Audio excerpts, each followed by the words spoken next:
lagi, niingon lagi ko, mag-away-away yun din sila. Kung kaning si Saldi ko makauli o magtestigo na gyud, ya kaning si Martin Romualdez o si BBM mo may mastermind kaning ilang pangawat sa sa budget sa flood control for the last 3 years. Yan. So, katong gibalita nga deport na si Saldi ko kana. Kung si Ilonggo pa nagkaag na sila, sa Tagalog pa, nagwala na si Martin Romualdez. So, anong sa'yo mahitabo karon? Sigurado, makawaran to pa rescue ni si Martin Romualdez. Ipapriso bang yun ni siyang Rimulya, kay wala na may lain nga itudlo si BBM o si Rimulya kung kinsay mastermind. Di man yun sila. Pwede nga si BBM ang mastermind.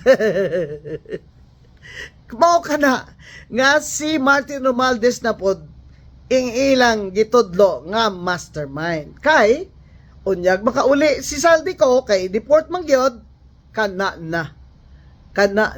Wa na gyud mahimo ani si Rimulya kung unsay na sa affidavit ni Saldi ko naa na gyud na diha. Unya, mag-apply man na Saldi ko og state witness. Siyempre, di man siya ang pinaka-guilty, di ba? Kasi boss niya si Martin Romualdez eh. At, ayaw magkalimot, nga niingon na si Saldi, nga katong nahuman na untang budget, nag-order pa gyud si BBM nga dili oy, isulod na diha ang ako kay kamo naman tanan nakakuha na kuha pa. Mao na ang 100 billion nga insertion dito sa small committee sa bicameral conference dito isulod ni DBM Secretary Amina og ni Saldi ko.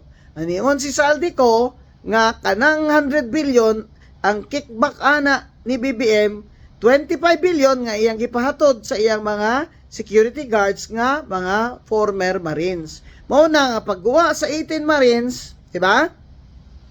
Sobra kaayo ilang tinapalan talaga nila eh. Gipunggan gid nila mga Marines.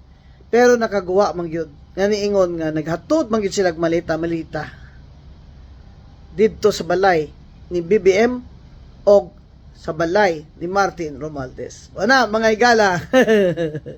Abangan ang susunod na kabanata sa buhay ni Martin Romualdez. Diingon na bagyod si Martin nga di gid ni mahimo kay sigihan ninyo ko kay dadon ta man Moscow, dadon ta mo sementeryo siya. I will not go alone, I will take you with me. Hala ka BBM, unsa naman na ngilngi kayo. Ang laki ng problema ng mga dumidepensa kay Marcos.